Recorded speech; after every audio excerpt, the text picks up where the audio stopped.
Cooking with patties. Wait, we need more light in here. Need more light. There There's we a go. lot of light. So what do you do with leftovers, folks? Well, I'm going to show you a simple solution.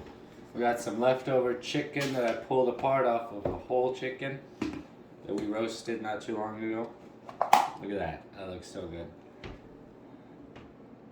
Well, earlier we made BLT sandwiches, but that's for another day. Got a can of mixed vegetables, some chicken broth, some noodle soup mix, and some ramen noodle. Roast chicken flavor. So, I felt like eating some soup, so I decided, well, why not make some chicken noodle soup? We pour the whole can of mixed vegetables right in there. Then you get your soup mix. Shake it out a little. Pour that whole thing in there.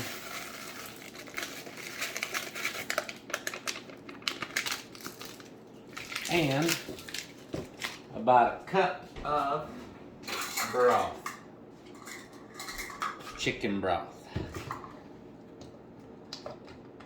We're gonna add more a little bit later because we're adding the ramen noodle in there too. Just these noodles take a little longer to cook than the ramen noodles, so we add those last. But for now, just gonna do a whole cup. Also, yeah, the juices that came in the can with the mixed vegetables, you also use all those. Cup of chicken broth. Let me set this aside. Well, wait. There's more. Yes, this is milk. And this is the drippings from the chicken, roast chicken that we made last. So just a splash of milk. We're using 1% low fat, you know. It's good stuff. You can use whole milk if you want. Makes it nice and creamy if you use whole milk. I just little amount there. Set this aside and throw this away. And we're gonna use the drippings from the chicken. You may remember that post that I put up of Yes. the chicken. And I poured some bacon grease in there, and that's that hard part that you see on there, that crust. That's just the bacon grease solidified.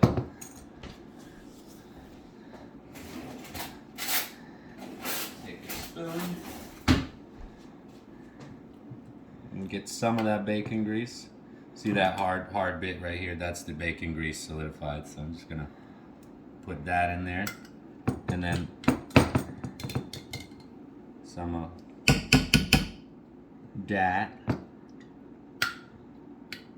Get some of these onions. There's onions in there too. That's what we use to stuff the chicken with. So that's the chicken stuffing and the drippings. And break this up a little. Give it a rough stir. It's gonna start simmering here. So once we get it in the hot pan.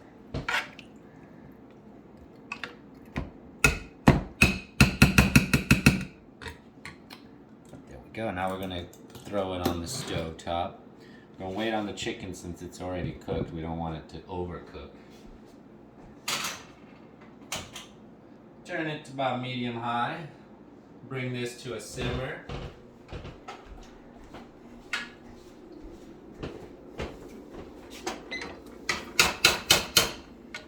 There you go.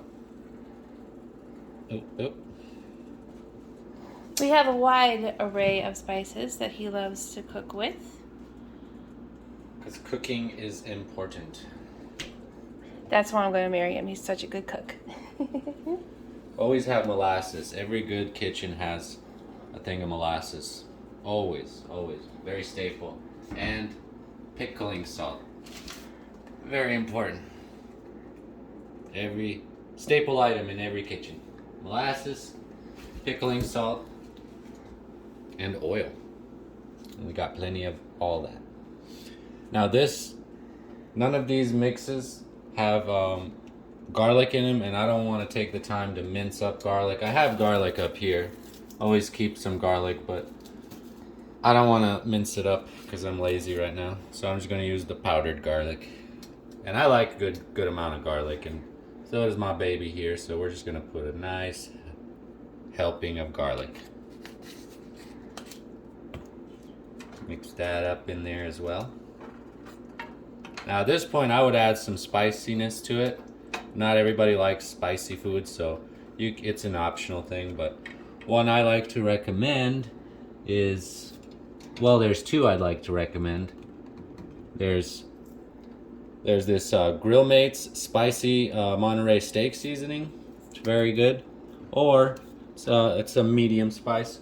Or if you want to go heavy spice, I recommend Famous Dave's Devil's Spit seasoning. That's very, very spicy. I think it has ghost pepper in it. Yeah, it has ghost peppers in it. So that's very, very spicy. Or you could also add a little bit of Old Bay. Now this, I'm definitely adding. This was given to me by Angel's mom. It's called Green Eyes. They got down in what, Kansas City? Kansas City. Now this I'm definitely adding, because if you could smell this is a mixture of herbs and some kind of seasoning. I don't know what's all in there, but it's so delicious. It smells so good. It's not spicy, it's just very herby. And very little salt. I don't think it has any salt at all, so you can be liberal with this a little bit. But I'm just going to add a tiny amount there. Say that was about a teaspoon. Normally I used to go with this. You Bosnian viewers out there already know what Vegeta is. But the Green Eyes replaced Vegeta. Vegeta's very salty. So if you do use this, use a little bit or don't add any extra salt. But that goes in there. It's starting to warm up. Looks like the bacon fat is already melted. Get that a mix. Let it. I just want to bring this up to a simmer. Leave the. No! Edit, cut. Cut, edit. Oh my god. That was all part of the plan. Haha, kitchen bloopers. Haha. Look what I found. I need to be stirring with a wooden stir spoon.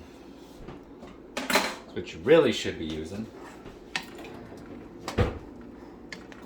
If you could smell it right now. It smells good. It smells yummy. Yummy. Now we still got the ramen to add. Now in this ramen, what I like to do is, ramen comes in whole noodles, almost like spaghetti length. I like to break them apart to have little noodles, so I keep it in a bag and just smash it on the counter. Now very lightly, because if you hit it too hard, it'll pop out the sides. You don't want that. So now you brought this to a simmer, and so it doesn't boil over, you want to bring it down to medium-low and stir it a little. Maybe take it right off the heat, just lift it up off the burner so it doesn't boil over, because there's milk in here, so that can boil over. You don't want it. So now that it's up to a simmer, you lower it down to medium-low. I got it on the number 3 here. Just let it simmer, let it cook while we break apart the ramen.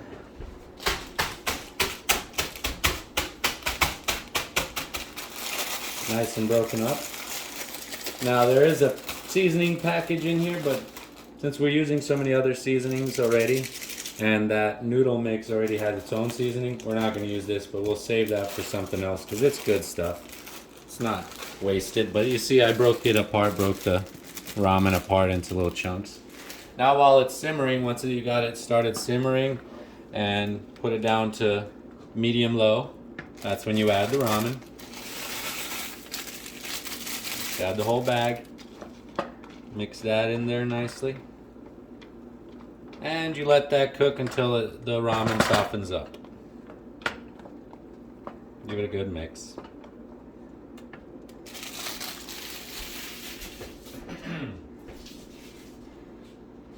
I said I would be adding a little bit more chicken broth if necessary. We're just gonna wait, let this simmer for a bit, let it cook, because the ramen will absorb a lot of liquid. You know, and if you like it thick, you like it like that, then, you know, keep it that way. I like it a little bit more soupy, so I'm gonna let this ramen absorb some of this liquid, then I'll add some more chicken broth to it, if however much I need. A little splash here, a little splash there. We're done with the milk, done with the drippings from the chicken. One. All right, so we're back. Just checking on our soups, our noodle soup here. The ramen is still still crunchy, so still a ways to go. And I was just asking Reese, how does he get to be such a good cook? Well, like I was telling her, I started off with just playing around in the kitchen, mixing different things and, you know, trying things. I look up recipes online and try them, and then I try to put my own little spin on it. And honestly, like, I've come up with so many disgusting things that were just not good, did not go well together, just because I was experimenting. But I learned a lesson by knowing now I don't mix this with this or that with that, blah, blah, blah. But I've also learned how some things actually taste really good together that I didn't know previously. And I was like, oh, I'm going to do that again, you know. That's where the milk for chicken noodle soup came in. I added milk one time, and it just turned out so rich and creamy and wonderful that I was like, why not? Keep doing it again. But yeah, every now and then you'll learn a lot more bad things to do in the kitchen before you learn good things. But it's rewarding when you learn the good stuff. And he has been doing a very good job teaching me. I have, and she's been a very good student. Very, very good student. So this is getting there. I can feel with the wooden spoon that the ramen is softening up a bit. So at this point, I'm gonna, if you like it at this consistency, this thickness, then by all means, you know, leave it like this, and, you know, just add the chicken. I'm gonna add the chicken right now. But I'm also gonna add a little bit more broth, because it's gonna be a 50-50 broth and water mix. So I'm gonna do a half cup of broth, half cup more broth, and then half cup of water, just so it's not overpowering. This is about how much chicken we have. I'd say this is about equivalent to maybe a breast and a half, but this is a mix of white and dark meat, because we took it off of a whole roast chicken. But I'd say the amount in here is close to a breast and a half, maybe a breast and a quarter. And there you go. Just pull that right out. This is a new spoon, by the way. It's not the same one that I dropped in there earlier. Went and got a new one. But put the chicken in, get it mixed in, incorporated. And right here, like I said, if you like your chicken noodle soup thicker, on the thicker side, then this is all you need. You just wait till this chicken warms up, because it's fully cooked already. It's leftover chicken. So you just wait for it to warm up. The ramen is already softened up by now, and you're good to go and serve. But like I said, I like it a little bit more soupy, so I'm gonna get half cup of broth, half cup of water. Got my half cup of broth, half cup of water. Pour that in. And yeah, that looks like the consistency I want. Right there. And the chicken at this point, I'm sure, is as heated up, has warmed up. You know, I might add a little bit more water, actually. It's a little thick.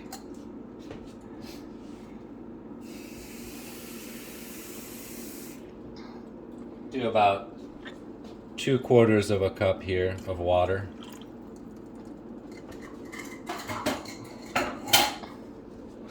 Mixing. Yeah, that's definitely where I want it. And look at that, all that chicken, the mixed vegetables, the bacon grease was in there, and then the chicken drippings from the roast chicken, and a little bit of bacon, little chunk of bacon. Look at that little chunk of bacon. Can't go wrong with a little chunk of bacon. Look at that thing. Perfect. It's delicious. We'll leave that in there. It's gonna act like a bay leaf, that little bacon right there. A bay leaf that you can eat. Give your chicken soup a little smokiness. Yes. It's hickory smoked bacon, if you guys are wondering. Because that's the best kind. That mesquite or the maple smoked, that's disgusting. No, go with the hickory smoked. That is the best bacon you can have. So there you are. That's Harisa's chicken noodle soup from leftovers and canned goods. Right, we will show you the final portion in the bowls in just a second. All right, so we're back and putting the final touches on the soup and putting them into the bowls.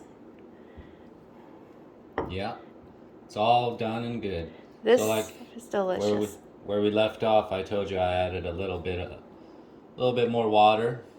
Well, I added a extra, what's it called? Stock and water, 50-50. Half a cup of broth, half a cup of water, and then I added a little bit of extra water, about 3/4 of a cup, and just kind of let it simmer at medium-low heat for a little while. At that point, while the camera was off, that's when I did a little taste test, and for mine, it just needed a little bit more salt, which I added a little bit of sea salt, and that's to taste. So if you got, for me, it needed more salt. For you, it might not have needed more salt, so you do that part to taste. Of course, as with all seasonings. And you can add a bit more pepper in here, like I said, or anything spicy, some chili flakes. Dried chili flakes will be good. But we're just gonna leave it like this at this point, and it's ready to eat. So thank you for joining us for our very first episode of Cooking with Haris. And if you guys like it, let us know, and we'll make some more videos. Don't forget to like, comment, and subscribe for more Cooking with Haris. Thank you. Bye.